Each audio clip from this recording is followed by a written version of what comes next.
Oke. Sekali lagi ya, saudara-saudara, selamat pagi, selamat sabat untuk kita di Indonesia, selamat sore untuk saudara-saudara di Amerika.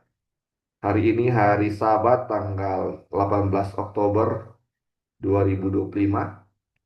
Kita akan melanjutkan kita punya pelajaran dari buku Step to Christ atau Kebahagiaan Sejati dan kita baru di chapter pertama dan kita sudah mulai di chapter pertama ini Sabat yang lalu. Dan kita akan selesaikan chapter pertama ini di sahabat ini atau sekarang ini kita akan selesaikan. Kita akan membahas tentang kasih Tuhan kepada manusia. Ini judulnya God's Love for Man ya. Oke, seperti biasa saudara-saudara sebelum kita lanjutkan kita punya pelajaran untuk hari ini. Kita akan review apa yang sudah kita pelajari waktu lalu. Jadi ini judulnya kasih Tuhan kepada manusia.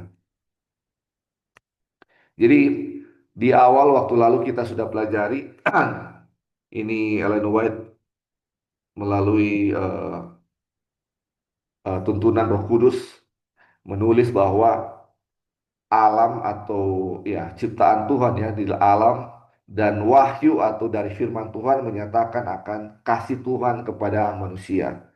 Dan dibilang semuanya itu coba kita pikirkan, semuanya itu diatur dengan luar biasa, dibilang untuk memenuhi kebutuhan dan membawa kebahagiaan, bukan hanya bagi manusia, tetapi juga bagi semua makhluk hidup.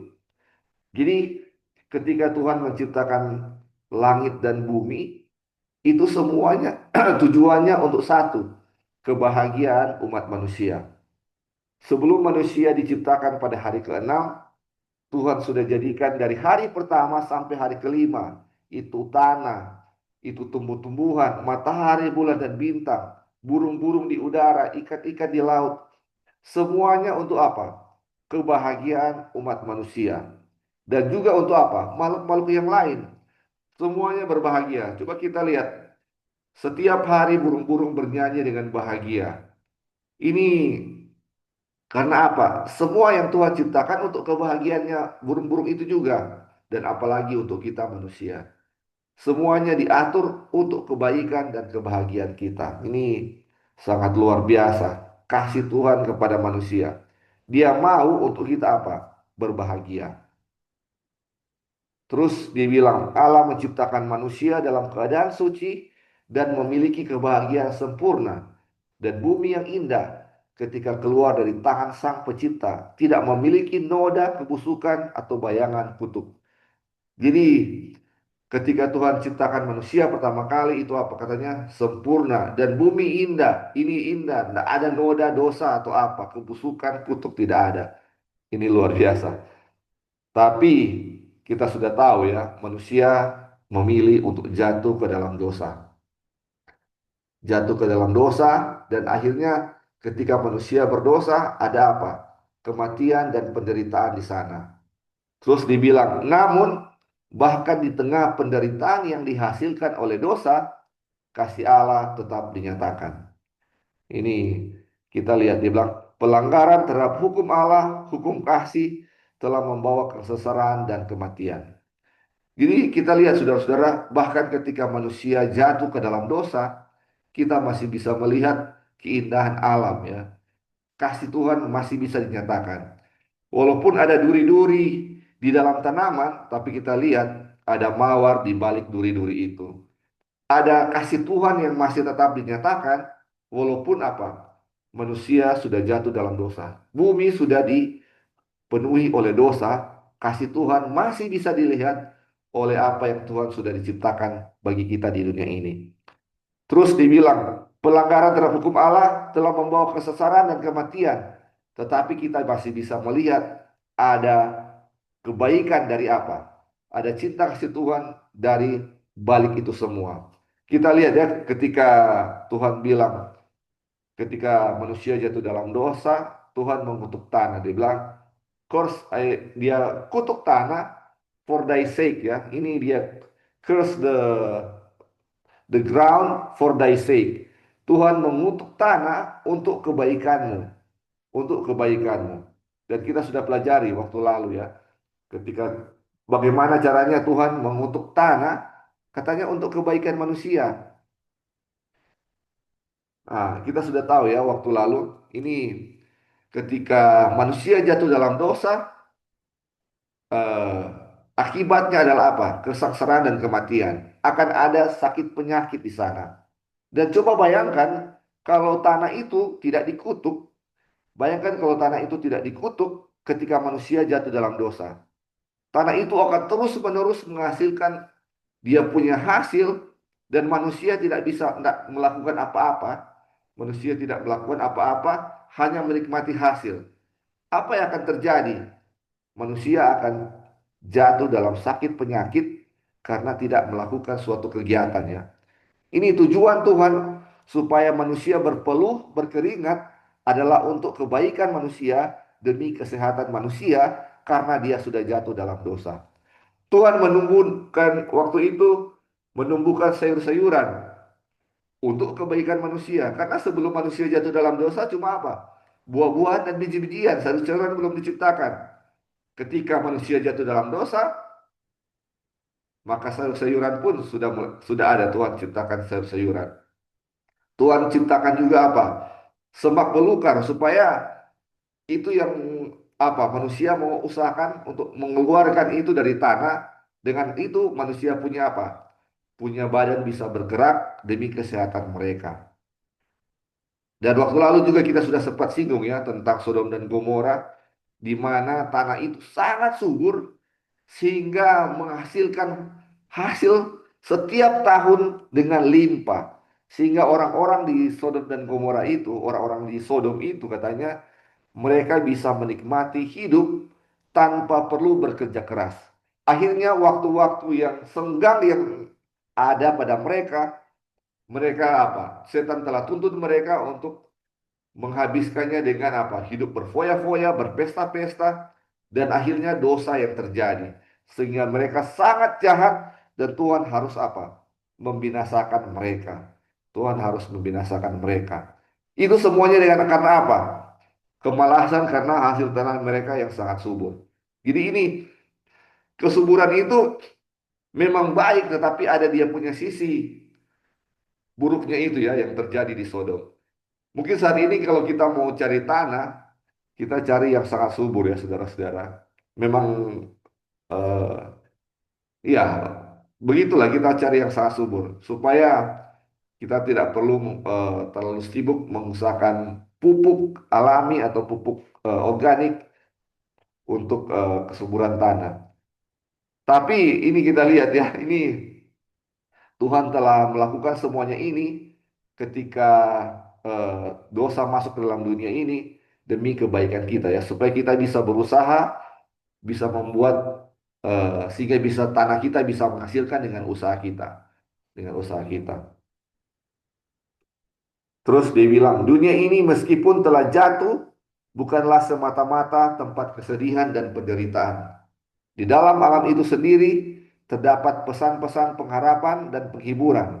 Ada bunga-bunga yang tumbuh di antara duri dan duri pun ditutupi dengan mawar. Jadi ini yang sudah saya singgung tadi ya saudara-saudara. Ini apa namanya? Alam ini ada pesan-pesan atau ya pesan-pesan pengharapan dan penghiburan. Ketika kita sudah jatuh dalam dosa, ada pengharapan. Ketika manusia sudah jatuh dalam dosa, ada pengharapan. Ketika kita lihat apa? Di tanaman itu ada duri, tapi di balik duri itu ada bunga mawar di situ ya. Ada bunga mawar. Bahwa di dalam dosa pun Tuhan masih memberikan kebaikannya bagi kita. Kita masih bisa melihat apa? Keindahan atau kebaikan dari apa hasil yang Tuhan ciptakan. Ini luar biasa. Dari duri pun ditutupi dengan bunga mawar. Banyak hal yang kita bisa lihat ya saudara-saudara. Baik di pohon-pohon, dari apa yang Tuhan ciptakan itu kebaikan Tuhan di sana. Sangat luar biasa. Terus dibilang, meskipun semua bukti itu telah diberikan, musuh kebaikan membutakan pikiran manusia sehingga mereka memandang Allah dengan rasa takut. Mereka menganggap dia sebagai pribadi yang keras dan tidak mau mengampuni.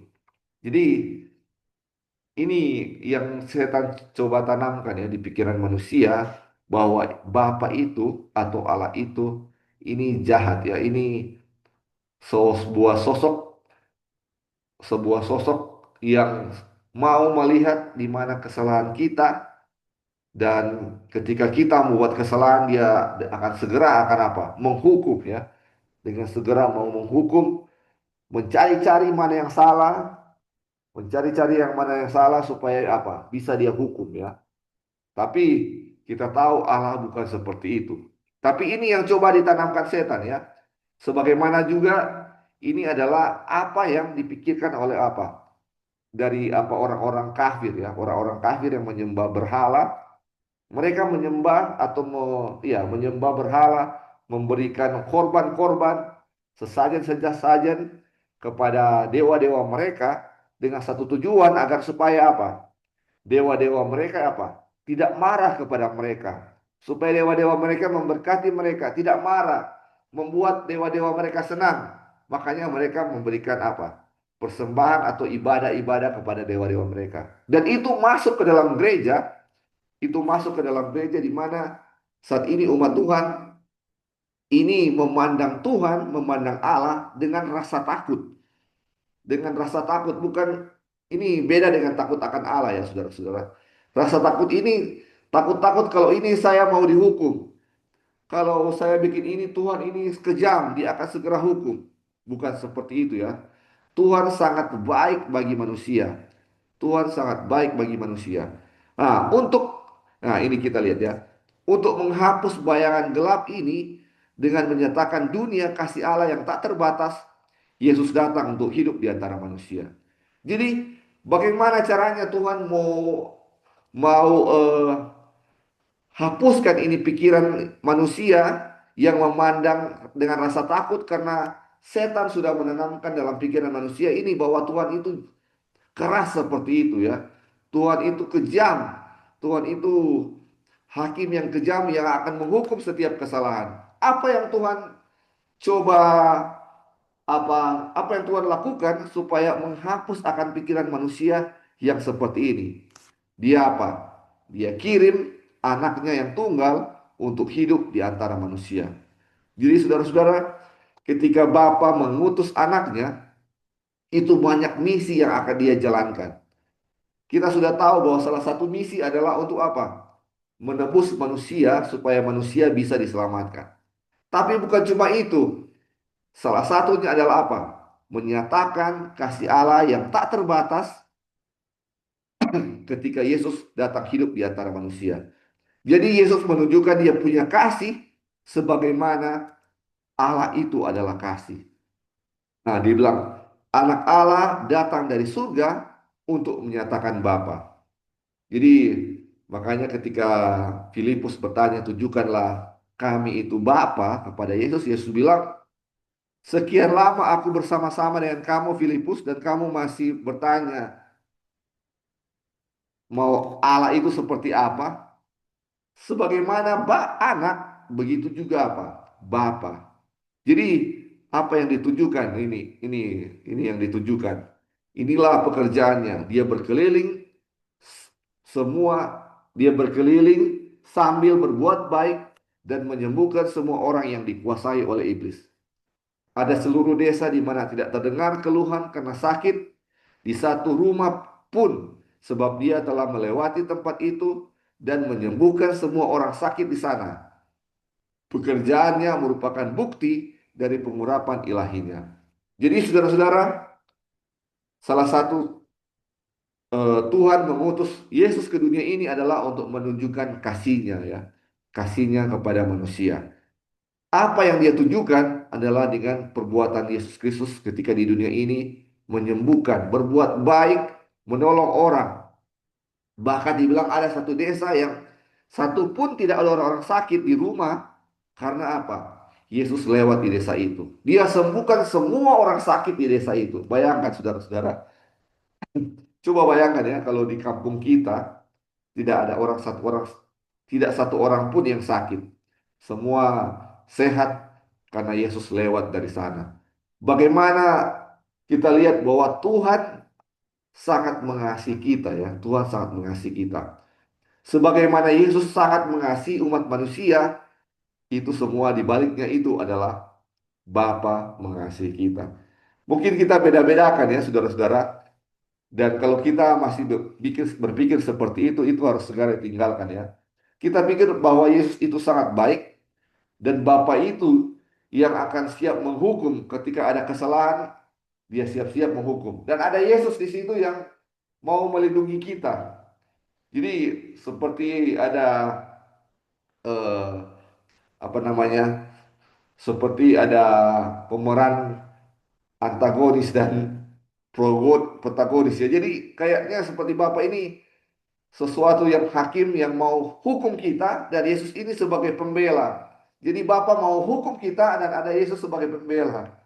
Kita kadang-kadang atau sering ya berpikir bahwa Bapa itu seperti itu. Bapa itu seorang yang kejam, yang tidak ada kompromi, yang jahat akan segera dia apa namanya hukum, langsung hukum seperti itu.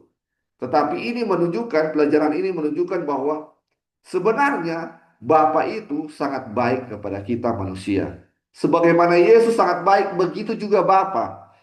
Begitu juga Bapa. Dan mengapa Yesus yang diutus? Karena Yesus tahu bahwa Bapa itu cintanya seperti apa. Yesus yang mengerti kedalaman cinta kasih Bapa seperti apa. Kenapa bukan malaikat yang diutus ke dunia untuk menunjukkan kasih Bapa? Oke lah, Yesus yang mati, tapi malaikatlah yang tunjukkan kasih Bapa. Tidak bisa. Karena apa? Hanya Yesus yang mengerti kedalaman kasih Bapa itu seperti apa. Makanya Yesus yang pun yang diutus untuk menunjukkan seberapa besar kasih Bapa kepada kita manusia. Ini luar biasa. Terus dia bilang, dia mengecam kemunafikan, ketidakpercayaan, dan kejahatan. Namun air mata terdengar dalam suaranya ketika dia mengucapkan teguran yang tajam itu. Ini dibilang ya saudara-saudara bahwa Tuhan Yesus tidak pernah mengeluarkan kata-kata yang jahat, yang kotor atau kata-kata yang keras kepada manusia yang ketika hal itu tidak diperlukan. Dan dibilang ya ini, dibilang ketika dia mengecam kemunafikan, dibilang apa? Ada air mata yang keluar bersama-sama dengan teguran itu ya, saudara-saudara. Ini yang sempat kita bahas ya waktu lalu.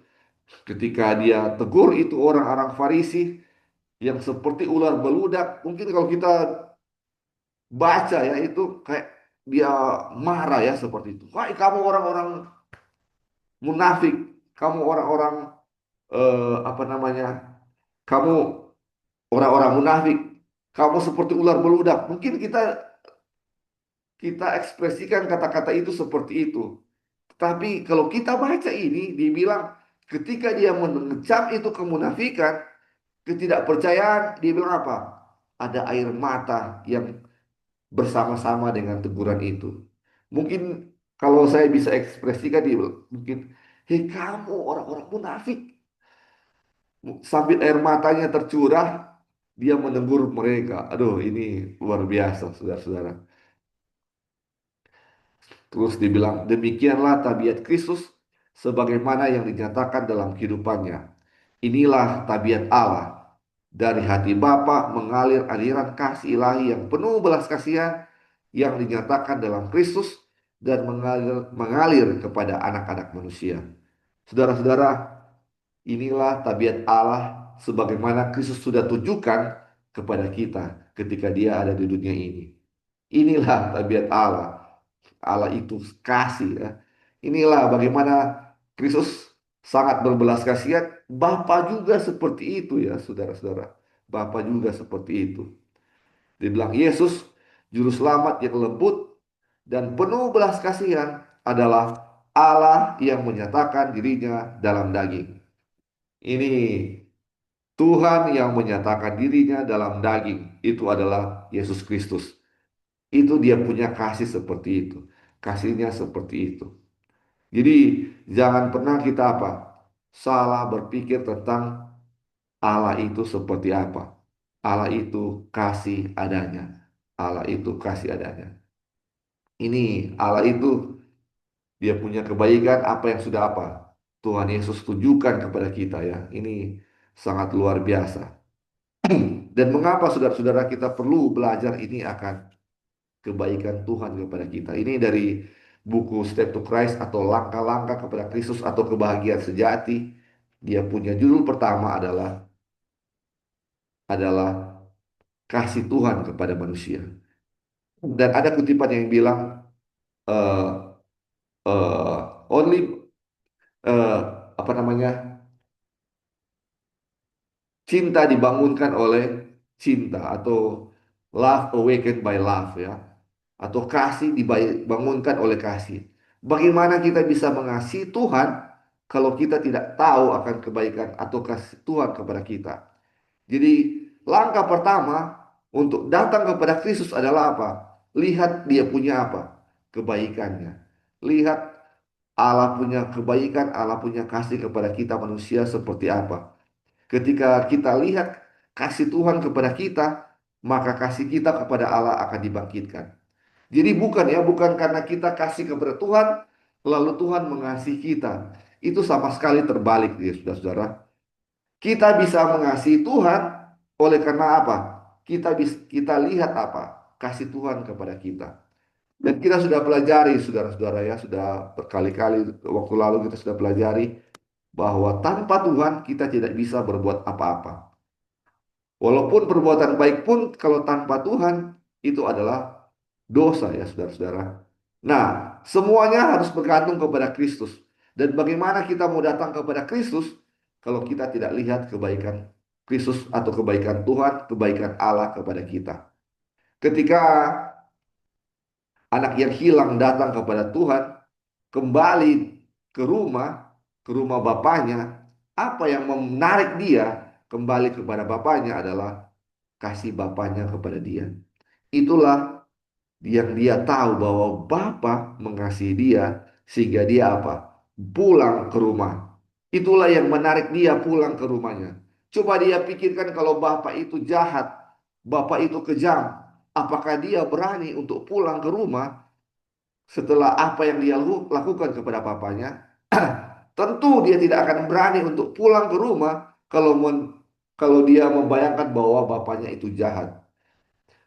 Ketika mungkin dia pikir, aduh kalau saya pulang ke rumah, saya akan mati dihukum. Karena saya sudah berdosa. Tetapi karena dia mengingat akan bapaknya yang sangat mengasihi dia, makanya dia berani untuk pulang ke rumah bapaknya. Apapun yang mau dilakukan bapaknya, dia tahu bapaknya kasih kepada dia.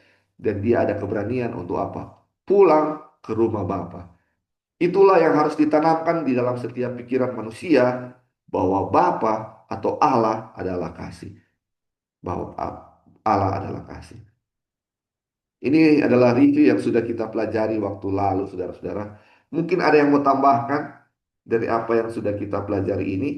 Sebelum kita melanjutkan dari chapter 1 dari buku Step to Christ ini atau kebahagiaan sejati ini, kita akan bahas lebih lanjut tentang kasih Bapa kepada manusia.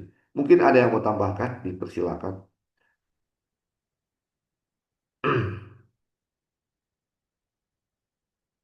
Oke, baik saudara-saudara. Kalau ada yang belum ada yang mau tambahkan, kita akan lanjut untuk pelajaran sahabat ini ya. Pelajaran sahabat ini eh, tinggal mungkin tinggal 3 lembar lagi selesai. Ini nggak akan lama ya saudara-saudara. Jadi kalau ada yang mau kasih tambahan atau pertanyaan atau hal-hal yang perlu kita diskusikan, dipersilakan ya saudara-saudara. Oke, kemarin kita eh, sampai di chapter atau halaman 13 paragraf 2. Kita akan baca sekali lagi dan kita akan lanjutkan dengan pelajaran untuk sahabat ini.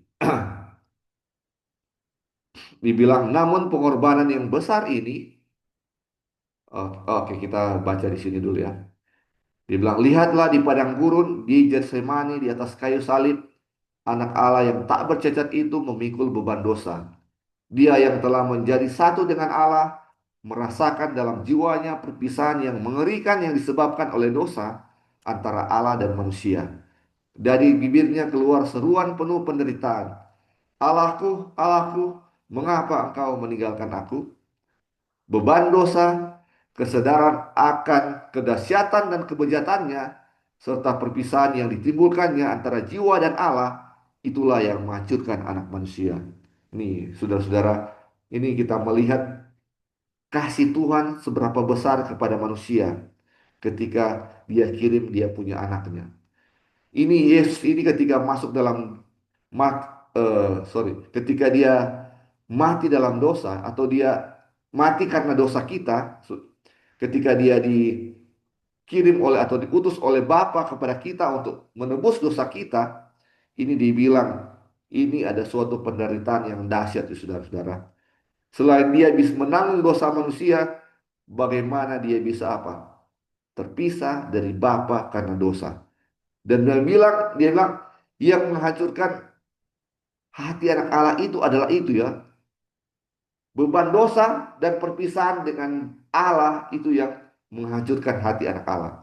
Dan kalau ada lagu yang kita sering dengar, dia bilang, He died because of broken heart. Jadi, Yesus mati di kayu salib bukan karena dia ditikam itu ya, saudara-saudara. Bukan karena dia mati karena sakit hati. Kita sudah bahas waktu lalu. Dia mati karena sakit hati. Karena biasanya orang-orang yang disalib itu, saudara-saudara, ketika dia ditikam, mereka ditikam di lambungnya, itu biasanya kalau sampai malam, mereka belum mati. Harus dipatahkan kakinya supaya mereka mati ya. Supaya mereka cepat mati, karena mereka harus mati sebelum matahari terbenam ya. Mereka harus segera dikuburkan, karena akan menyambut Sabat. Biasanya orang-orang yang disalibkan itu harus dipatahkan kakinya dulu supaya mereka bisa cepat mati ya. Tetapi ketika tentara-tentara Roma itu mau cek Yesus itu masih hidup atau sudah mati, ternyata Yesus sudah mati. Dia mati sangat cepat dibandingkan dengan orang-orang yang lain yang disalibkan. Kenapa? Apa karena tusukan dari di lambungnya itu terlalu keras atau seperti apa? Bukan, saudara-saudara. Dia mati karena sakit hati. Dia bilang dia mati karena apa? Broken heart. Broken heart. Dia merasakan akan dosa-dosa kita dan bagaimana eh dia merasa apa? Terpisah dari Allah. Aduh, ini luar biasa. Dia terpisah dari Allah. Itulah yang membuat Yesus mati untuk kita. Mati ya karena dosa kita. Luar biasa. Terus dibilang, namun pengorbanan yang besar ini bukanlah dilakukan untuk menimbulkan kasih dalam hati Bapa terhadap manusia. Bukan untuk membuatnya mau menyelamatkan kita. Oh tidak, sama sekali tidak. Karena begitu besar kasih Allah akan dunia ini, sehingga ia telah mengaruniakan anaknya yang tunggal. Bapa mengasihi kita bukan karena perdamaian yang besar ini, tetapi ia menyediakan perdamaian itu karena ia mengasihi kita. Kristus adalah saluran melalui siapa kasihnya yang tak terbatas dapat dicurahkan ke atas dunia yang telah jatuh. Allah ada dalam Kristus yang mendamaikan dunia dengan dirinya. Jadi saudara-saudara, bukan kematian Yesus yang membuat Tuhan mengasihi kita, tetapi karena Dia mengasihi kita, makanya Dia mengutus Yesus untuk mati bagi kita. Allah turut menderita bersama anaknya dalam penderitaan Getsemani dan kematian di Kalvari. Hati dari kasih yang tak terbatas itu membayar harga penebusan kita. Duh, saudara-saudara, ini Tuhan turut menderita bersama anaknya di kayu salib. Sebagaimana anak itu menderita ketika terpisah dari Bapa, begitu juga Bapa turut menderita ketika terpisah dari anak. Mereka tidak pernah terpisah sedikit sedetik pun sejak kekekalan, tetapi harus berpisah ketika mau menebus dosa saya dan saudara. Ini, waduh, bagaimana Tuhan harus menderita, harus mati demi kita, saudara-saudara. Bagaimana coba saudara-saudara pikirkan bagaimana dia punya kasih kepada kita. Seberapa besar kasih Tuhan kepada kita. Coba pikirkan bagaimana dia sayang kepada kita. Bagaimana dengan seperti itu mengorbankan anaknya yang tunggal itu. Yang tak pernah terpisah sedetik pun dan mereka harus terpisah. Ini sangat luar biasa ya saudara-saudara. Terus dibilang, ini kita mulai ya, dia bilang, Yesus berkata, Bapa mengasihi aku, oleh karena aku memberikan nyawaku untuk menerimanya kembali. Artinya, Bapakku telah begitu mengasihi kamu, sehingga ia bahkan lebih mengasihi aku, karena aku menyerahkan hidupku untuk menebus kamu. Dengan menjadi pengganti dan penjaminmu, dengan menyerahkan hidupku, dengan memikul tanggungan dan pelanggaranmu, aku menjadi semakin dikasihi oleh Bapakku. Sebab melalui pengorbananku, Allah dapat tetap adil dan sekaligus membenarkan orang yang percaya kepada Yesus. Oh, saudara-saudara. Jadi dibilang ini Bapa sudah mengasihi Yesus, kita sudah tahu. Bapa sangat mengasihi anaknya. Tetapi dibilang He loves me more, atau Bapa lebih mengasihi Yesus lagi. Kenapa? Karena Yesus mau mengorbankan dirinya untuk kita. Ini Tuhan sangat menghargai akan eh, orang. Ini contoh ya, Yesus ketika Yesus mau mengorbankan dirinya, Bapa mengasihinya lebih lagi ya, saudara-saudara. Dia sudah mengasihi Yesus, tapi lebih lagi dia mengasihi Yesus karena mau apa? Menyerahkan dirinya untuk menebus manusia. Dan ini bagaimana kita juga manusia, saudara-saudara. Ketika kita mengorbankan kita punya kepentingan, apapun itu kita punya diri atau apapun itu untuk keselamatan orang lain, Bapa sangat menghargai itu dan sangat akan lebih mengasihi kita ya saudara-saudara. Contohnya seperti Musa. Ketika Tuhan mencobai dia dengan bilang, Musa, aku akan menghukum bangsa Israel, aku akan membunuh mereka semua karena mereka telah berdosa, dan aku akan membuat apa namanya keturunan baru dari keturunanmu itu aku akan buat bangsa Israel yang baru. Tetapi apa yang Musa bilang, lebih baik kamu menghapus namaku dari buku kehidupan daripada membunuh mereka ya. Dan itu Musa lulus ujian sebagaimana Yesus yang mengasihi, yang mau mengorbankan dirinya untuk manusia. Musa pun mau mengorbankan dia punya keselamatan demi keselamatan bangsa Israel yang jahat itu. Itu Bapa sangat apa? Mengasihi dia, saudara-saudara. Bahkan sampai dia punya kematian pun Bapa langsung apa? Mengangkat dia dari bumi ini langsung bawa ke surga, saudara-saudara. Sebagaimana seperti Bapa sangat apa? Mengasihi ini Musa ya. Karena di Musa ini mau rela berkorban untuk orang lain. Ini ini juga ya saudara-saudara menjadi pelajaran untuk kita ya. Bagaimana Tuhan akan lebih mengasihi kita ketika kita mau mengorbankan apapun dari yang kita punya. Apakah harta, kepentingan kita, untuk apa? Kebaikan orang lain. Oke, sampai di sini saudara-saudara ada yang mau tambahkan dari pelajaran ini sebelum kita akan lanjut? Kalau Iya, silakan, silakan. jadi waktu lalu kan orang sempat belajar itu yang mana manusia sudah salah mengerti akan karakter Tuhan gitu.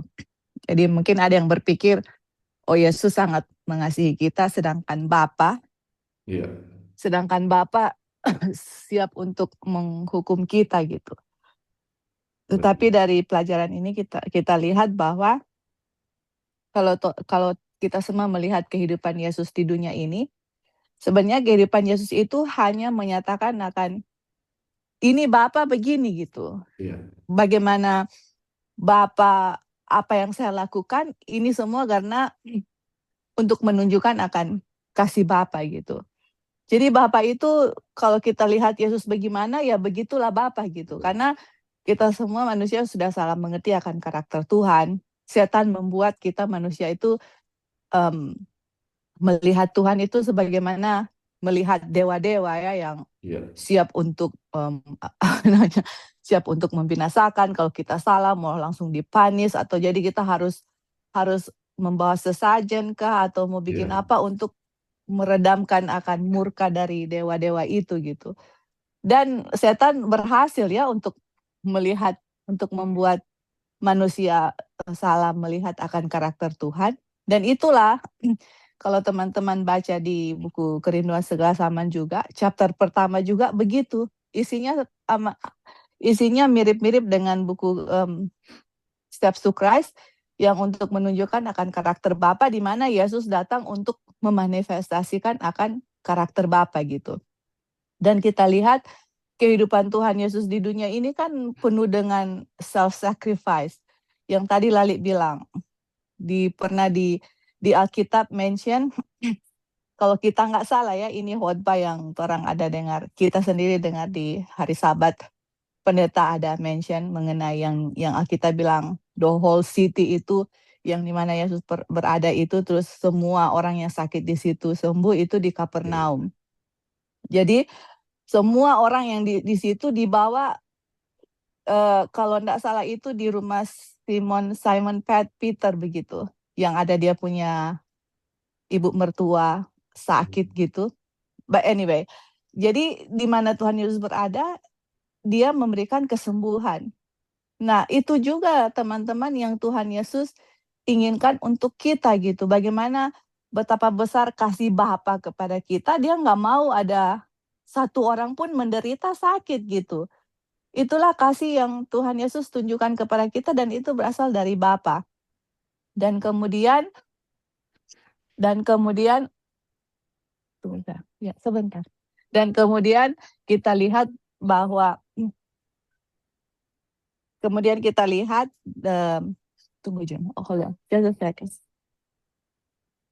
Tunggu Li ya. Oke.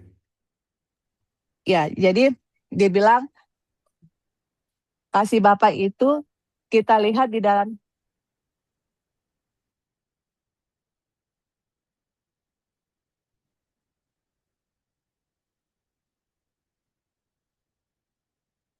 Oke.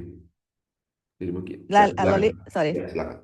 Ya, jadi kita lihat di dalam cerita Abraham dengan Ishak, itu kan cerita itu menunjukkan atau istilahnya menggambarkan lah kasih Bapa dengan anak gitu.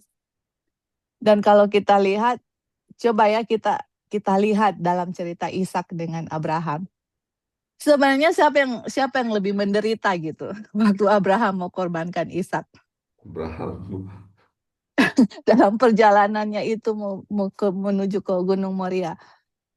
Aduh, itu Abraham. Nah, coba ya kalau kita pikirkan, coba kita pikirkan, kalau misalnya Yesus gagal di dunia ini, apa yang akan terjadi, teman-teman? Apa konsekuensi kalau Tuhan Yesus gagal? Itu seluruh dunia, malaikat-malaikat yang memihak kepada Tuhan, seluruh dunia itu akan membuktikan bahwa setan itu benar dan Tuhan itu salah. God is a liar gitu. Yang mana dia memberikan hukum dan tidak ada satupun manusia bisa menurutinya. Dan semua dunia dan seluruh alam semesta akan berpihak kepada setan. Dan apa yang akan terjadi? Kebinasaan untuk seluruh dunia, alam semesta. Itu kalau Tuhan Yesus gagal. Jadi untuk Tuhan Yesus datang ke dunia ini, nasib dari seluruh alam semesta dan dunia ini tergantung di Tuhan Yesus gitu loh. Dan ini bukan satu hal yang kecil, ini aduh. Makanya Ellen White bilang, waktu Tuhan kasih Yesus kepada kita, dia kasih all heaven itu, seluruh pemberian di surga itu dicurahkan dalam satu pemberian, yaitu Yesus gitu.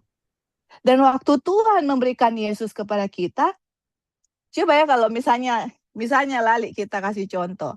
Oke Li, kita kasih pinjam kamu mobil ya. Misalnya kita ada mobil, kita kasih pinjam. Oke? Waktu kita kasih pinjam mobil ke Lali, Lali akan bikin apa kepada kita mobilnya kalau kita kasih pinjam gitu?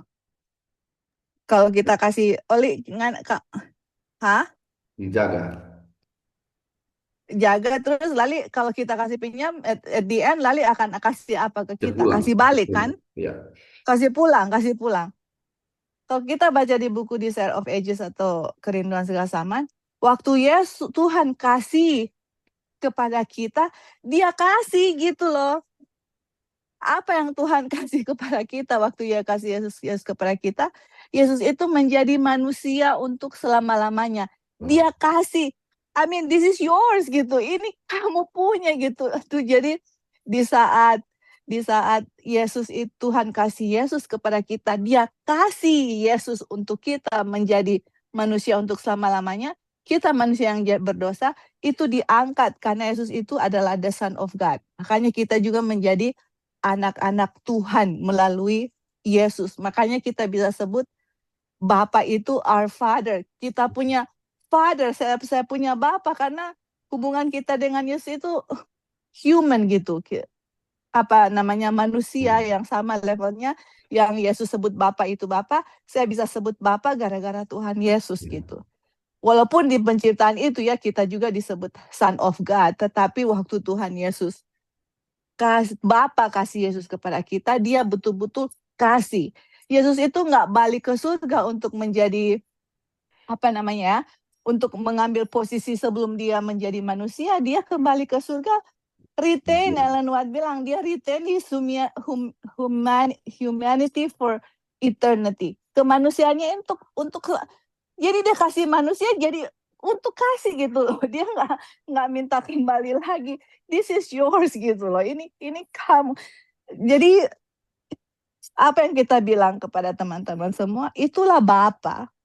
Itulah kasih Bapa gitu loh. Jadi apa ya? Biar kita mau bilang itu bahwa kita untuk akhir zaman ini kan kita diminta untuk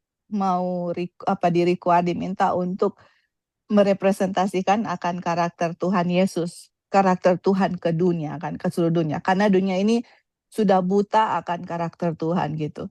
Jadi di mana kita lihat Tuhan Yesus memancarkan Bapa, begitulah kita sebagai representatif untuk menunjukkan kasih Tuhan kepada dunia gitu. Apa yang Yesus lakukan di dunia ini, kita juga mau menunjukkan, tetapi kita nggak akan bisa bikin begitu kalau kita sendiri nggak kenal Bapa dengan Yesus itu. Kita nggak mau ke dunia ini, saya mau bertindak bagaimana, mau kasih apa kalau saya sendiri nggak tahu apa yang Yesus lakukan di dunia ini gitu, atau saya sendiri nggak ngerti akan karakter Bapa gitu. Jadi di dalam pelajaran ini step sukras yang pertama ini mau menunjukkan akan betapa besar kasih Bapa. Abraham dengan Ishak, kita rasa, dengan membaca cerita Abraham itu lebih menderita. Saya lihat saya punya anak menderita. Coba kalau saya orang tua misalnya, saya punya anak terpisah dengan saya ya. Terus kemudian saya lihat di video atau orang ambil foto, ambil video, kasih lihat saya punya anak dipukul-pukul, ditempeleng, dianiaya. Aduh, kita tuh lebih nggak tahu ya, mungkin saya punya anak menderita, tapi sebagai ibu yang melihat itu lebih jauh menderita perasaannya daripada mungkin anak itu yang dihukum gitu. Ya begitu juga Bapak waktu Yesus di Getsemani, di kayu salib, dari Tuhan mulai menanggung dosa ini yang Bapak sudah memisahkan, bukan memisahkan ya, maksudnya iya karena dosa itu sudah tertimpa kepada Tuhan Yesus. Itu Bapak itu menderita, di sini kan dibilang menderita bersama anak gitu. Waktu Tuhan Yesus bilang, kenapa kamu ilah laba sabatani, kenapa kamu meninggalkan saya? Tuhan tidak meninggalkan, Bapak itu menderita, turut menderita dengan Tuhan Yesus gitu. Tuhan Yesus hanya melihat perpisahan gitu, seakan-akan kok Tuhan nggak ada lagi gitu lah, mereka komunionnya itu putus gitu. Itulah Yesus menderita gara-gara itu gitu, dia terputus dengan Bapa. Terus Yesus bilang, kenapa Bapa meninggalkan saya? Bapa itu nggak tinggalkan Tuhan Yesus, dia menderita dengan Tuhan Yesus sama-sama gitu. Jadi itulah kasih Bapa gitu. Kalau kita berdoa kepada Tuhan di surga, kita harus ingat bagaimana kasih Yesus, sebegitulah besar akan kasih Bapa kepada kita. Kalau mau suruh pilih ya, Bapa memilih mana? Apakah membiarkan dunia ini yang berdosa tanggung resikonya sendiri, atau kamu kasih anakmu, atau kamu kasih your only begotten son, anak satu-satunya untuk mati. Tuhan lebih memberikan anak saya mati untuk kita gitu. Jadi sacrifice-nya Tuhan itu, Yesus itu luar biasa ya. Kita manusia yang selfish, saya manusia yang selfish, nggak bisa mau picture bagaimana Tuhan Yesus Bapa punya pikiran yang selfless gitu.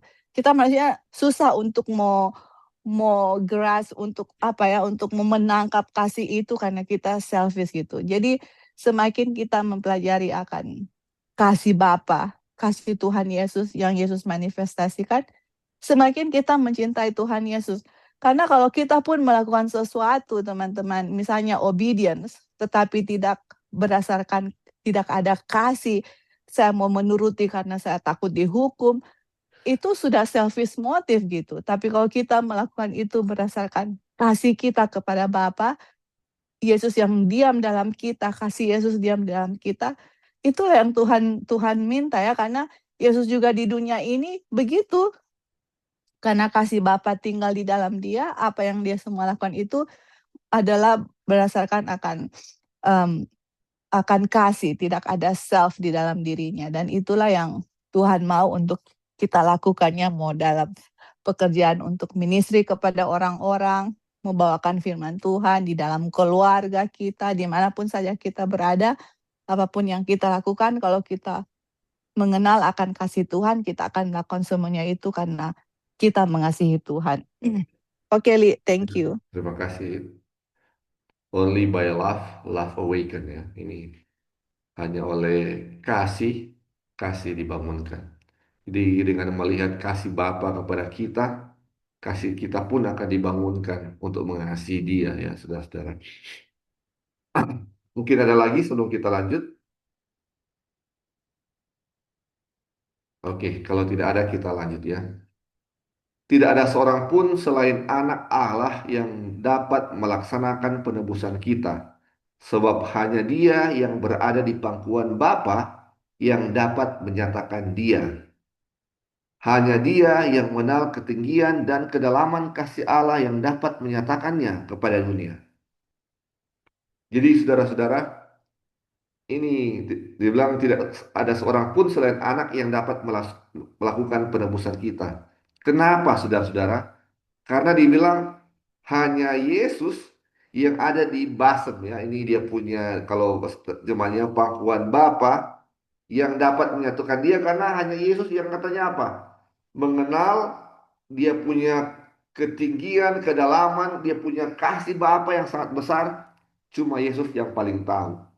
Mungkin malaikat-malaikat tahu akan kasih Bapa itu, tetapi Yesus yang paling dekat dengan Bapa, dialah yang apa? Paling tahu akan apa? Kasih Kristus. Jadi salah satu alasan kenapa Yesus yang diutus adalah karena Dia yang mengetahui akan kasih Bapa kepada kita. Terus dibilang, tidak ada sesuatu pun yang kurang dari pengorbanan yang tak terbatas yang dia lakukan Kristus demi manusia yang telah jatuh, yang dapat menyatakan kasih Bapa kepada umat manusia yang terhilang. Jadi tidak ada yang bisa menyatakan kasih Bapa kepada umat manusia selain dengan apa? Pengorbanan Yesus yang tak terbatas ini. Pengorbanan Yesus yang tidak terbatas kepada saudara dan saya. Karena begitu besar kasih Allah akan dunia ini, sehingga Ia telah mengaruniakan anaknya yang tunggal. Ia memberikannya bukan hanya untuk hidup di antara manusia, menanggung dosa mereka dan mati sebagai korban bagi mereka. Ia memberikannya kepada umat manusia yang telah jatuh. Kristus harus menyatukan dirinya dengan kepentingan dan kebutuhan umat manusia. Dia yang satu dengan Allah telah mengikat dirinya dengan anak-anak manusia melalui ikatan yang tidak akan pernah diputuskan. Ini luar biasa saudara-saudara. Ini Tuhan punya kasih kepada manusia yang sangat besar. Dia kasih Kristus. Ini bukan cuma untuk apa dia bilang? Bukan cuma untuk menebus dosa, menanggung dosa dan mati bagi mereka, tetapi dibilang dia memberikan Kristus, Allah memberikan Kristus kepada umat manusia supaya Kristus ini sama seperti manusia ya. Sama seperti manusia. Seperti Joy bilang tadi ya. Untuk menunjukkan bahwa manusia pun bisa menurut. Manusia pun bisa menurut hukum Allah. Menyatakan kepada alam semesta bahwa hukum Allah ini bisa dituruti oleh manusia.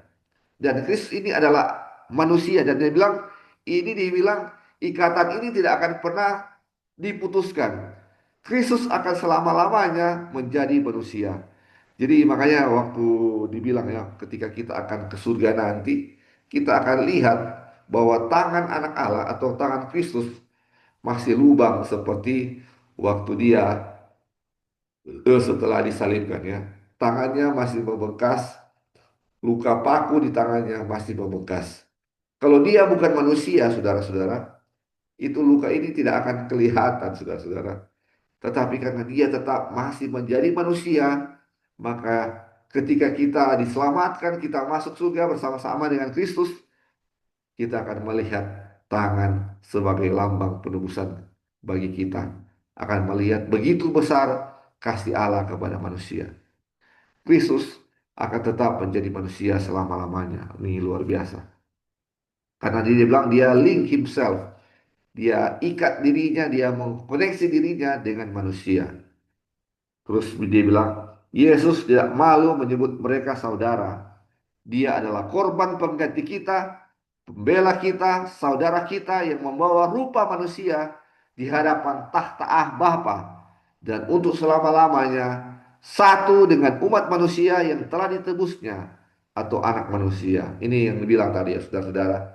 Yesus selama-lamanya adalah anak manusia atau manusia. Kenapa dibilang anak manusia? Karena Yesus adalah manusia. Dan semua ini dilakukan agar manusia dapat diangkat dari kehancuran dan kerendahan hati, supaya ia dapat mematulkan kasih Allah dan mengambil bagian dalam sukacita kekudusan. Ini dibilang ini semua dilakukan agar apa katanya? Manusia diangkat dari kehancuran dan kerendahan dosa. Dan supaya manusia dapat mematulkan kasih atau tabiat Allah dalam dia punya hidupnya ya. Ini luar biasa ini anak Allah mengambil rupa manusia dengan menunjukkan, membuktikan kepada alam semesta bahwa hukum Allah itu dapat dituruti. Ini semuanya untuk menunjukkan kasih Tuhan kepada manusia. Mungkin ada yang mau tambahkan sampai di sini saudara-saudara sebelum kita lanjut.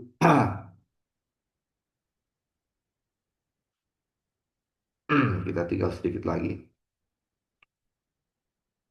Jadi sama seperti dibilang tadi ya saudara-saudara, sebagaimana Kristus adalah anak Allah, Yesus adalah anak Allah, kita pun disebut anak-anak Allah. Jadi kenapa dibilang ya seperti Joy bilang tadi juga ya, ini kita ini sama dengan Yesus ini manusia dan disebut anak Allah, kita pun manusia bisa disebut sebagai anak Allah.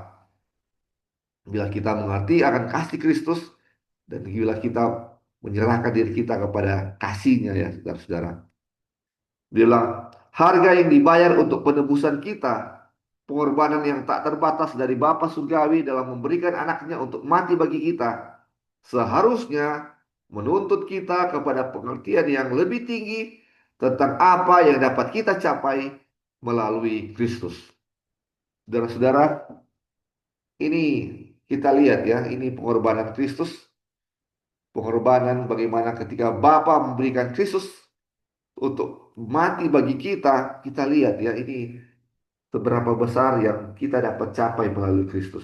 Ketika Kristus bisa menurut saudara-saudara, kita pun bisa menurut sama seperti Kristus. Makanya dengan kekuatan yang dari Tuhan, ketika Kristus hidup dalam diri saya, tentu saya bisa melakukan apa yang Kristus telah lakukan. Dibilang ketika rasul yang diilhami Yohanes memandang tinggi, dalam dan luasnya kasih Bapa terhadap umat manusia yang binasa, ia dipenuhi dengan kegaguman dan rasa hormat. Dan ketika ia tidak menemukan bahasa yang cukup untuk menyatakan kebesaran dan kelembutan kasih ini, ia berseru kepada dunia untuk memperhatikannya.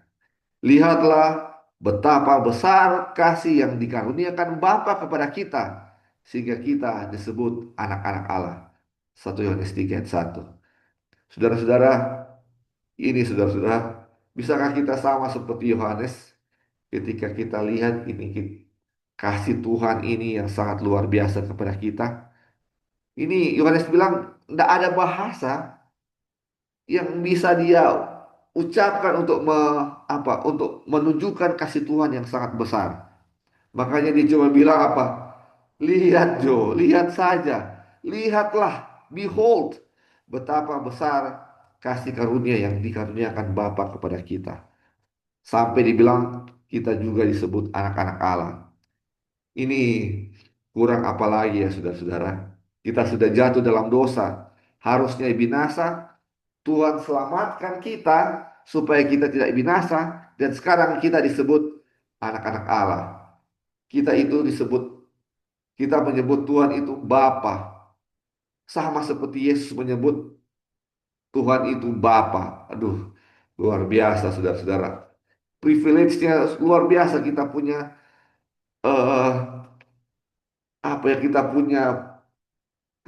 punya kesempatan ini atau kita punya apa yang Tuhan dia punya apa yang Tuhan berikan ya kita punya privilege ini sangat luar biasa bagaimana Tuhan kasih semuanya untuk kita ini sangat luar biasa ini cuma bisa saya bisa bilang luar biasa saudara-saudara dibilang betapa berharganya manusia di mata Allah melalui pelanggaran anak-anak manusia telah menjadi tawanan setan tetapi melalui iman kepada korban pendamaian Kristus anak-anak Adam dapat menjadi anak-anak Allah. Waduh, dengan mengambil kodrat manusia, Kristus telah meninggikan kemanusiaan. Manusia yang telah jatuh ditempatkan pada posisi di mana melalui hubungan dengan Kristus, mereka sungguh-sungguh dapat menjadi layak disebut anak-anak Allah.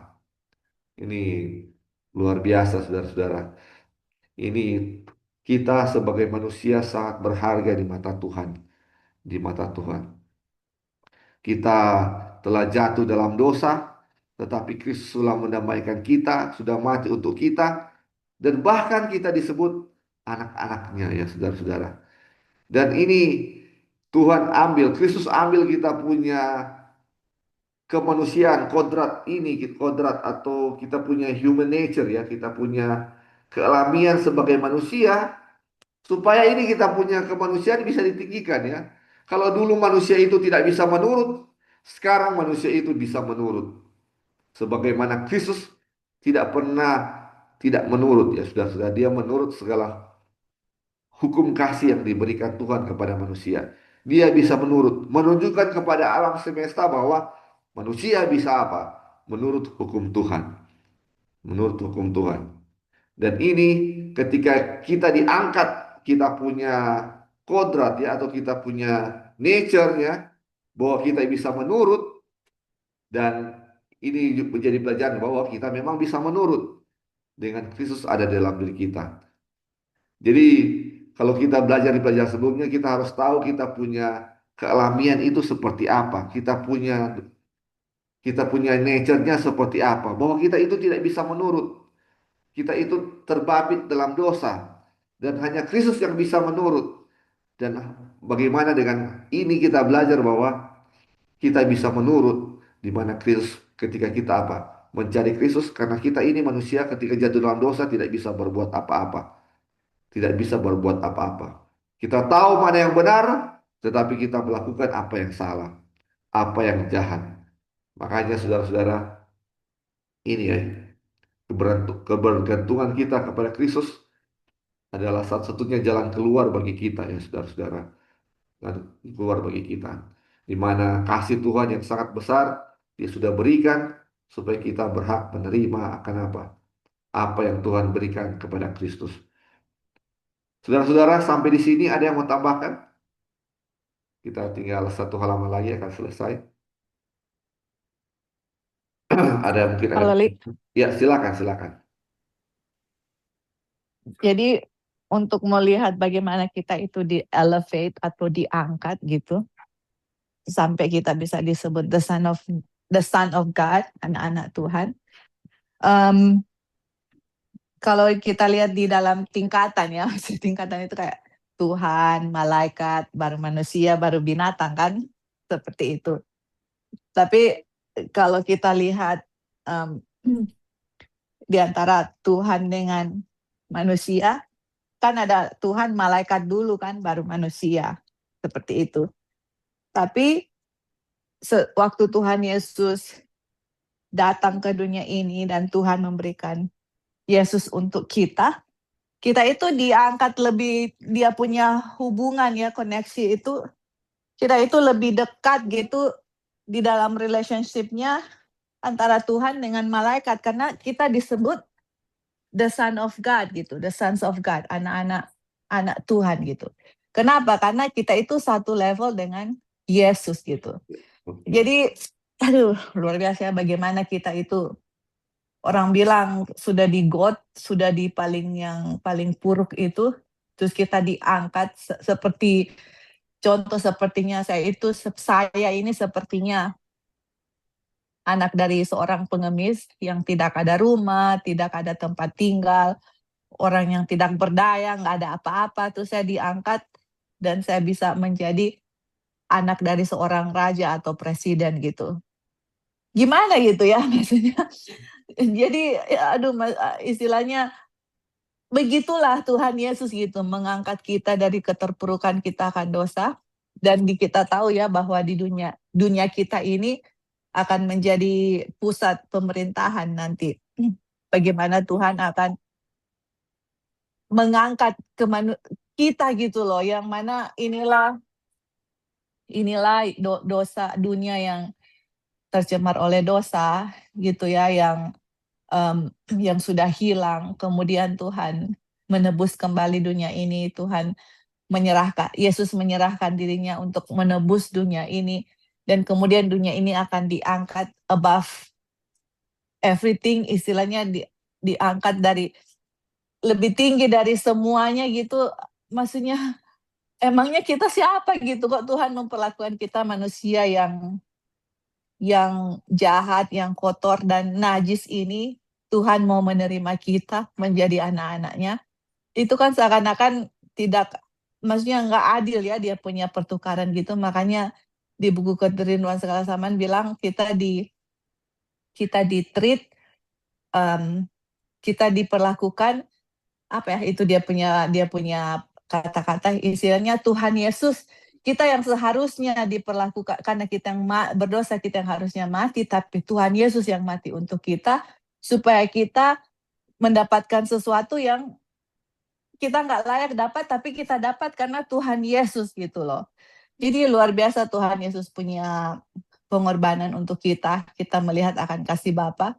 Makanya waktu kita diangkat menjadi anak-anak Bapa, makanya kan murid Tuhan Yesus yang Yohanes, dia nggak bisa untuk mau berkata-kata dalam ungkapan manusia, dia udah nggak ada kata-kata lagi untuk bagaimana mau mendeskripsikan akan kasih Tuhan Yesus untuk kita gitu. Dia nggak tahu, mau nggak ada lagi kata-kata manusia yang bisa untuk mendeskripsikan akan bagaimana kita itu manusia, terus diangkat menjadi anak-anak, menjadi the sons of God. Itu Yohanes nggak bisa mengekspresikan. Makanya dia bilang, lihat juga rasakan gitu. Jadi taste it gitu. Makanya di Alkitab bilang rasa, dicicipi gitu loh. Iya, jadi untuk Yohanes kan yang paling dekat dengan Tuhan Yesus ya. Jadi kita lihat di sini bahwa kalau kita dekat dengan Tuhan Yesus, memikirkan akan kasih Tuhan, kita itu kalau kita merenungkan akan kasih Tuhan, lama-lama kita akan merasakan di titik di mana saya udah nggak ada kata-kata lagi mau ungkapkan kasih Tuhan itu sangat besar gitu, sampai kita mau kasih tahu ke orang lain. I mean, bagaimana saya mau ekspresikan, saya mau kamu juga rasakan gitu loh, rasakan, cicipi, lihat gitu. Dan di saat kita bisa melihat, disitulah kita punya hati bisa hancur, kita punya batu-batu yang dalam diri kita itu selfishness kan, Ellen White bilang itu perumpamaan yang kita itu stony ground. pendengar yang berbatu, batu itu adalah selfish gitu. Itu akan dihancurkan oleh kasih Tuhan, teman-teman. Semua motif apa yang kita lakukan itu berdasarkan karena kita mencintai Tuhan. Udah nggak ada lagi dari diri kita. Dan Tuhan mau kita semua merasakan itu ya, karena di dalam buku ini yang terakhir kan adalah kebahagiaan sejati. Tuhan mau kita memiliki kebahagiaan sejati. Apakah Tuhan mau kita menjadi sedih, menjadi putus asa, menjadi tidak ada harapan? Tuhan nggak mau seperti itu. Tuhan mau kita untuk memiliki akan kebahagiaan sejati. Tapi kebahagiaan itu hanya bisa ditemukan dalam Kristus, karena Kristuslah the source of happiness gitu ya, sumber kebahagiaan. Dan kebahagiaan itu di saat kita merasakan betapa kita bernilai di mata Tuhan gitu. Satu jiwa itu harganya di kayu salib, betapa bernilainya. Saya, suami saya, istri saya, anak-anak saya, itulah nilai kita itu di mata Tuhan begitu. Tuhan akan, Bapa itu akan kasih Yesus kalaupun hanya satu orang yang mau menerima dia. Bayangkan bagaimana Tuhan willing untuk save even only one soul yang mau diselamatkan. Jadi the more kita contemplate, merenungkan akan kasih Tuhan, the more kita akan jatuh cinta kepada Tuhan. Makanya tadi Lali bilang, only by love is love awakened. Hanya dengan cinta, cinta dibangkitkan. Kalau teman-teman dan saya tidak melihat akan kasih Tuhan, trust me, semua motif yang akan kita lakukan itu akan berdasarkan selfish motive. Semua pasti, dan Ellen White bilang, walaupun penurutan itu berdasarkan selfish, walaupun kita menurut tapi berdasarkan selfish motive, itu dikontaminasi oleh dosa. Tapi kalau kita melihat kasih Tuhan dan kasih itu yang motivate kita, oke, kasih itu yang motivasi kita untuk, makanya kan kita bilang, if you love me, keep my commandments. Itu berdasarkan kasih, karena kasih Tuhan. Hukum itu adalah kasih itu sendiri gitu. Jadi the more kita merenungkan akan kasih Tuhan, the more apapun yang kita lakukan, saya mau lakukan untuk Tuhan. Sudah nggak ada lagi di diri kita, apapun itu yang kita lakukan, ini gara-gara Tuhan. Dan penurutan itu akan menjadi sukacita, bukan beban berat, teman-teman. Jadi untuk saya menurut akan hukum Tuhan, mau hukum kesehatan kah, mau hukum apa yang Tuhan kasih, I do it because I love Jesus. Apa yang saya lakukan itu bandingkan dengan Yesus yang mati gitu. Apa yang saya lakukan ini bandingkan dengan penderitaan Bapa. Nggak ada artinya, nggak ada, tidak bisa dibandingkan dengan penderitaan akan Bapa dengan anak. Kalau kita mengasihi Tuhan, teman-teman, sukacita, penurutan, Tuhan, what else? Apalagi yang Tuhan mau kita lakukan? Apalagi, bukan, mau bikin ini, oh man, aduh, oh ini lagi, aduh, sepertinya hukum-hukum itu menjadi beban berat untuk kita. Tapi di saat kita mencintai Tuhan Yesus, kalau kita mencintai seseorang, kita akan willing untuk do everything untuk orang itu, supaya orang itu happy. Nah, sebegitulah kalau kita mencintai Tuhan, I'm willing, kita mau bikin apapun, apa yang Tuhan mau kita lakukan, kita akan bikin karena kita mengasihi Tuhan. Kenapa? Karena kita sudah tahu betapa dalam dan besar dan tinggi lebar kasih Tuhan itu untuk kita. Thank you, Li. Ya, amin. Terima kasih Joy untuk tambahannya. Tadi ada lagi yang mau tambahkan, saudara-saudara? Ya, tadi Ebi nggak. Silakan, Bi. Halo. Ya. Baik, terima kasih untuk kesempatan. Selamat Sabat untuk teman-teman yang di Indonesia. Selamat. Nah, ini kita belajar tentang kasih Allah yang begitu besar. Apa ya? Mungkin pertanyaan dulu ya, Le. Ya. Bagaimana kita menghubungkan antara kasih Allah yang begitu besar tanpa, bisa dibilang tanpa batas, dengan batas yang dia berikan untuk orang-orang berdosa. Dimana ketika orang berdosa melakukan dosa, ya pada akhirnya mereka itu dihukum. Betul, betul. Mungkin itu dulu, Le. Iya. Jadi, ya mungkin ada yang mau jawab. Contohnya mungkin ya, kayak seperti bangsa Israel di padang belantara ya, ketika mereka apa namanya eh, disuruh, ketika mereka minta daging dan dikasih burung puyuh dan mereka dibinasakan ya, kayak seperti itu juga ya, atau seperti Sodom dan Gomora ketika dia binasakan itu Sodom dan Gomora, Kan ini dia punya batas kesabaran ya kalau bisa dibilang. Iya, bagaimana Ada yang kita mau tambah, ada yang mau mau kasih menjelaskan? jawaban, saudara-saudara.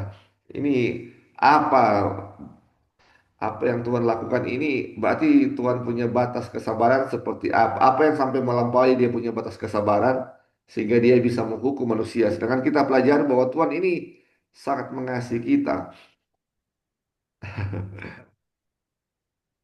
Ya, kalau dari saya ya, ini dari saya jawaban saya pribadi, nanti saudara-saudara bisa tambahkan. Jadi ini ketika dia hukum manusia seperti Sodom dan Gomora itu dia hukum. Jadi Tuhan tidak pernah menghukum manusia kalau mereka itu ada 1% kesem- kesempatan untuk bisa bertobat. Jadi Tuhan tidak pernah membinasakan misalnya ini kota Sodom ini ada 1% kesempatan untuk bertobat. Kalau sudah 0% dia punya kesempatan untuk bertobat, makanya dia hukum ini, hukum hukum bangsa atau kota Sodom ini dan Gomora adalah untuk kebaikan manusia, supaya manusia yang lain tidak lebih banyak yang perlu dikorbankan di masa depan. Seandainya dia nak hukum Sodom dan Gomora waktu itu, mungkin akan lebih banyak yang dia dihukum hukum ketika 10 tahun depan, karena banyak yang akan terbabit dengan dosa-dosa Sodom. Sama seperti juga dengan bangsa Israel ketika dia membinasakan itu orang-orang yang apa namanya yang rakus itu. Salah satunya apa? Ketika mereka menjadi rakus, sakit penyakit akan menjadi bagian mereka dan keturunan mereka akan memiliki kecenderungan untuk mendapatkan sakit penyakit karena diturunkan oleh orang tua mereka yang rakus. Jadi ketika anak-anak bangsa Israel masuk ke tanah Kanaan, mereka akan membawa bibit-bibit penyakit yang mereka bawa dari Mesir dan atau dari apa? Dari padang belantara yang rakus itu. Jadi semuanya untuk kebaikan manusia ya. Ini Tuhan menghukum manusia pun adalah atas dasar cinta kasih kepada manusia agar manusia bisa diselamatkan. Mungkin itu ya, Bli. Mungkin ada jawaban lain dari saudara ini. Iya. Jadi ini termasuk cukup penting ya teman-teman, Ya, karena kita tahu bersama eh, kelompok Farisi ya atau ahli Taurat itu membangun konsep ketuhanan dari salah satu ya dari situ bagaimana Tuhan itu senang menghukum, ya, dan banyak juga ya eh, bisa dibilang kesalahpahaman ya tentang Tuhan atau kesalahpahaman tentang kekudusan Tuhan. Nah, itu muncul juga dari situ gitu. Bagaimana Tuhan senang menghukum. Nah, kalau saya bisa tanggapi ya, yang pertama begini ya, kalaupun Tuhan tidak menghukum, ya, Tuhan membiarkan karena Dia ya, mengasihi. Mereka akan mati sendiri. iya, iya, Mereka akan mati sendiri tanpa tanpa Tuhan hukum atau tanpa Tuhan mengintervensi manusia yang memilih untuk berdosa ya. Tanpa Tuhan hukum mereka akan mati sendiri.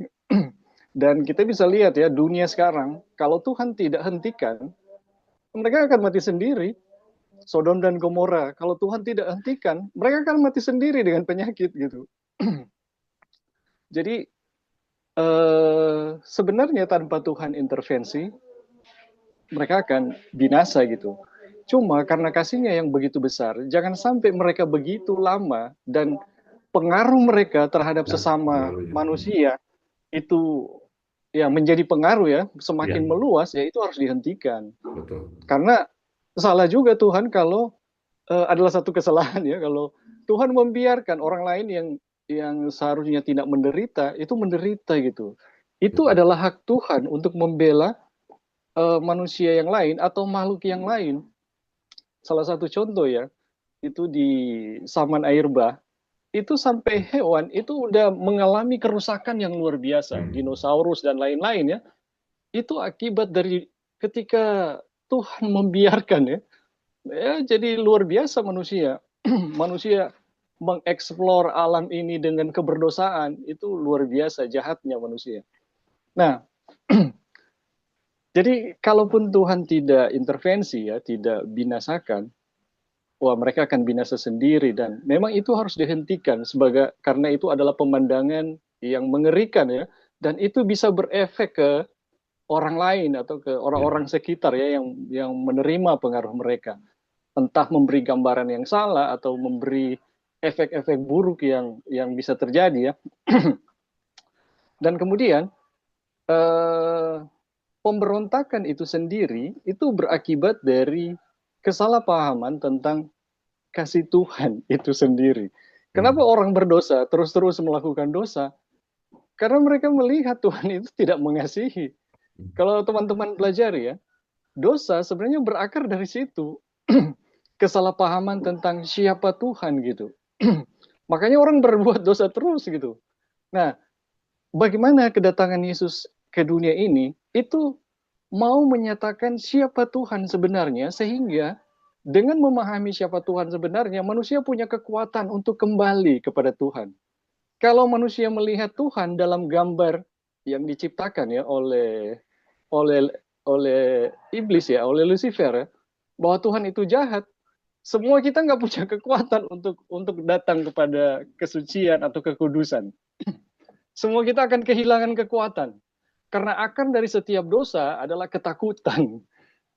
Tapi kasih Tuhan ya, yang dinyatakan melalui inkarnasi Yesus atau penjelmaan Yesus di dalam daging, itu memberi kita kekuatan ekstra gitu. Bagaimana kita mencapai rencana Tuhan yang memang itu yang terbaik buat kita. Jadi teman-teman, eh, kasih Tuhan itu begitu luar biasa ya, begitu luar biasa akan menjadi kekuatan, motivasi gitu. Sehingga kita akan memilih ya rencana Tuhan itu memang yang terbaik. Di luar rencana Tuhan, kita akan menyiksa diri kita sendiri dan menyusahkan. Nah, kita yang punya kasih atau hati kita yang diubahkan oleh kasih akan memiliki hati untuk tidak merusak diri dan merusak orang lain ya dengan perbuatan dosa. Sehingga kita akan melihat ya rencana Tuhan lah yang baik. Kita melakukan rencana Tuhan ya, entah itu hukum kesehatan atau hukum apapun, karena kita melihat bahwa semuanya itu adalah untuk kebaikan kita gitu. Dan kita akan tahu bahwa Tuhan itu tidak kekurangan ya, sehingga dia harus meminta dari manusia. Malahan kita akan sadar bahwa semua kekurangan kita itu dari Tuhan, akan dipenuhi oleh Tuhan gitu. Semua kekurangan kita akan dipenuhi oleh Tuhan. Jadi ya masih mending apa ya, kita akan memiliki kekuatan ekstra ya dari kesadaran maupun bawah sadar bahwa rencana Tuhan itu yang terbaik, dan itu memang betul-betul hanya bisa terjadi di dalam gambar yang benar tentang siapa Tuhan. Oke, mungkin itu aja, Li. Terima kasih. Iya, terima kasih Bing untuk tambahannya. Di Tuhan ya. Mungkin ada lagi saudara-saudara yang mau tambahkan. Jadi dengan hukuman yang Tuhan berikan pun semuanya itu adalah untuk menunjukkan kasih Tuhan kepada kita ya. Oli, Ya, masih silakan ada Bing. lagi. Ya, ya. Ah, tadi Joy ada kutip ayat Yohanes berapa itu? 15 atau jikalau kamu mengasihi aku, Nah, ya. turutilah ya, kamu akan menuruti segala hukumku. Itu bukan terbalik ya, teman-teman. Dengan menurut Tuhan akan kita kasih. akan dikasihi oleh Tuhan. Iya, betul. Tapi itu sebaliknya ya. Apa yang Yesus katakan itu adalah solusi dari penurutan. Ketika kita betul-betul mengasihi siapa Tuhan, ya, kita akan betul-betul menurut. Bukan dengan melakukan penurutan kita akan dikasihi oleh Tuhan. Betul. Tapi karena kita mengasihi Dia, maka kita akan menurut. Nah, bagaimana kita mengasihi Dia? Hanya ketika kita betul-betul mengenal Dia adalah kasih. Betul. Oke, itu aja. Terima Baik. kasih. Kita sudah sering baca ini ayat ya, tapi sudah tahu ini ayat, tetapi masih saja salah ya, kita masih saja terbalik ya. Kadang-kadang kita mau menurut supaya Tuhan mau mengasihi kita ya. Aduh, atau supaya Tuhan senang, atau Tuhan berkenan kepada kita, kita mau turut membuat Tuhan senang. Padahal sebaliknya, ya, saudara-saudara, kita karena kita kasih kepada Dia, kasih yang pertama, baru kita bisa menurut ya, untuk bisa menurut kepada Dia. Oke, terima kasih Bing ya. Oke, saudara-saudara, kita lanjut ya. Ini paragraf terakhir dari pelajaran chapter 1 ini. Sebelum kita tutup, karena ini sudah setengah 9 juga, kita baca ya. Kasih yang demikian tidak ada bandingannya. Anak-anak Raja Surga, betapa janji yang berharga. Suatu tema bagi perenungan yang paling dalam. Kasih Allah yang tiada tara bagi dunia yang tidak mengasihi Dia. Pikirkan tentang hal ini. Memiliki kuasa yang melembutkan jiwa dan menuntun pikiran untuk takluk kepada kehendak Allah. Semakin kita mempelajari tabiat ilahi dalam terang salib, semakin jelas kita melihat kasih, kelembutan, dan pengampunan berpadu dengan keadilan dan kebenaran. Dan semakin terang pula kita mengenali bukti-bukti yang tak terhitung dari kasih yang tak terbatas dan belas kasihan yang lembut, yang melampaui kerinduan penuh kasih seorang ibu terhadap anaknya yang tersesat. Ini luar biasa saudara-saudara. Ini kasih Bapa ini tidak ada dia punya bandingan ya saudara-saudara. Manusia yang sudah jatuh dalam dosa sekarang dibilang jadi anak-anak raja surga. Bayangkan anak raja surga. Mau jadi anak bupati saja saudara atau anak gubernur, dia punya senangnya sudah luar biasa, sudah sangat sangat bangga ya saudara-saudara. Apalagi anak presiden, udah bangganya luar biasa. Sekarang apalagi anak-anak Raja Surgawi. Apakah saudara bangga enggak kalau menjadi anak-anak Raja Surga sekarang, di mana kasih Tuhan yang besar bagi kita, dan kita sekarang sudah menjadi anak Raja Raja Surga. Bagaimana kita lihat kasih Tuhan kepada kita ini luar biasa. Dia sudah kasih, sudah berikan anaknya, sudah berikan alam ini, dia sudah kasih kebutuhan kita. Dia sudah kasih sinar matahari, kasih tanaman untuk kita bisa makan. Segala sesuatu Tuhan sudah kasih. Sekarang dia bilang kamu anak-anak raja. Kamu anak-anakku.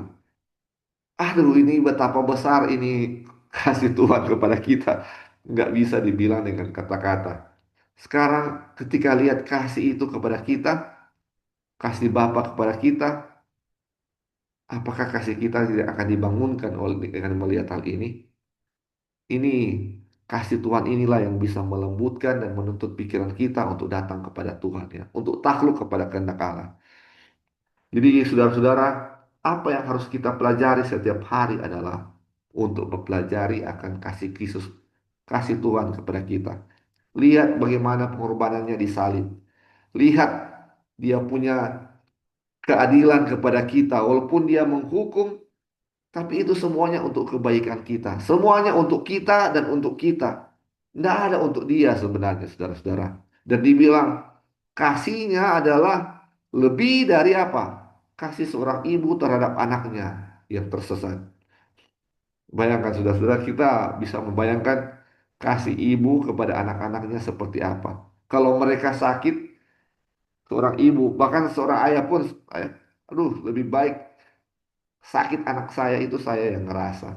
Saya tidak mau melihat mereka menderita. Dan dibilang bahwa kasih Bapa melebihi kasih dari seorang ibu terhadap anaknya. Tidak bisa dibilang dengan kata-kata saudara-saudara. Lihat saja, behold, kita sudah terkagum-kagum dengan kuasa Tuhan yang begitu luar biasa bagi kita. Oke, saudara-saudara, kita punya pelajaran sudah selesai sampai di sini tentang kasih Bapa. Ini pelajaran yang singkat ini tidak bisa menyatakan semua kasih Bapa ya melalui pelajaran singkat ini. Banyak sekali yang kita bisa lihat kasih Bapa itu ya, walaupun tidak tertulis dalam catatan di sini. Tetapi apapun kita bisa lihat kasih Bapa itu terhadap kita. Baik saudara-saudara, sebelum tutup mungkin ada yang mau tambahkan atau ada hal-hal yang perlu ditanyakan sebelum kita tutup dalam doa? Halo, Li. Ya, silakan, silakan. Ya, kasih Bapa yang mungkin kita bisa rasakan dalam kehidupan kita sehari-hari adalah setiap saat kan iblis mau binasakan kita kan. Betul.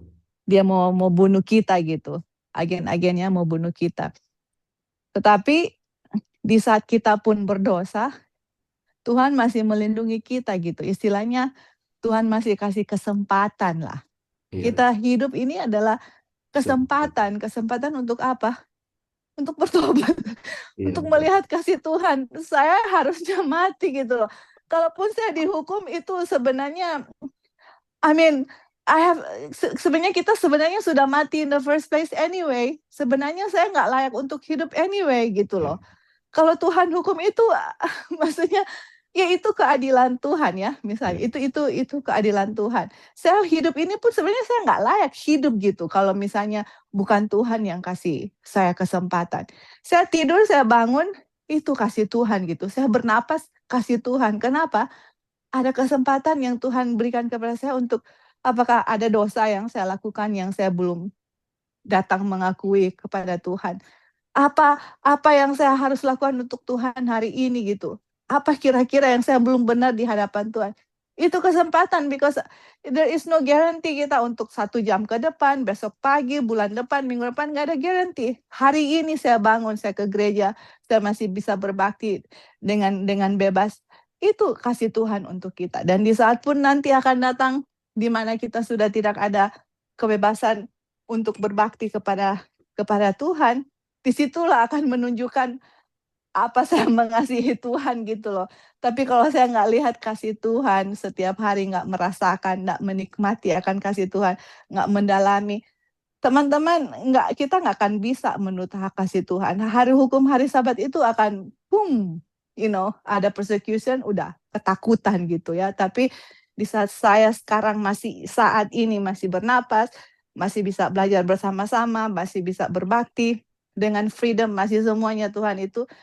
Please kita benar-benar merenungkan kasih Tuhan, karena kasih Tuhan itulah yang akan membangkitkan akan kasih kita kepada Tuhan. Dan di saat kita mengasihi Tuhan, teman-teman, hukum Tuhan itu yang penuh kasih pun kita akan senang untuk mengikutinya. Dan tadi yang Lali sama Ebing bilang, kita menurut Tuhan bukan untuk supaya Tuhan mengasihi kita. No, teman-teman. Justru Tuhan mengasihi kita dan kita melihat kasih Tuhan. Dan itulah yang memotivasi saya untuk bisa menurut akan Tuhan. Oke, thank you, Li. ya. Selamat Terima sahabat kasih, semua. saudara. Iya, terima kasih, Joy. Jadi, sebelum kita tutup, saya ada cerita ya sedikit, kesaksian ada pasien yang saya rawat. Dia itu sudah tidak bisa bangun, dia seorang Advent.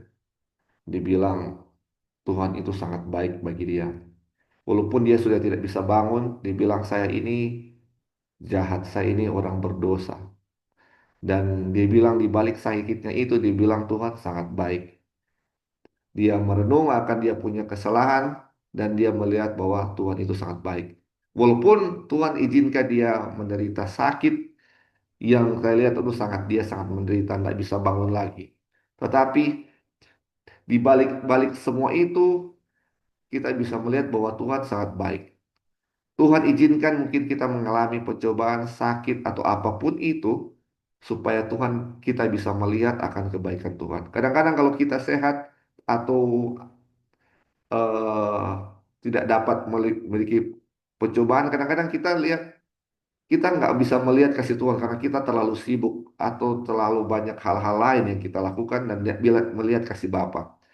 Ketika ada hal-hal yang Tuhan izinkan kita alami, mungkin ada penderitaan, itu semuanya adalah bentuk dari kasih Tuhan supaya kita bisa melihat akan, kita bisa merenung dan bisa melihat akan kebaikan Tuhan.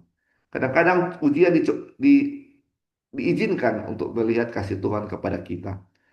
Ini luar biasa ya saudara-saudara. Apapun yang kita alami itu selalu menunjukkan bahwa Tuhan itu baik adanya.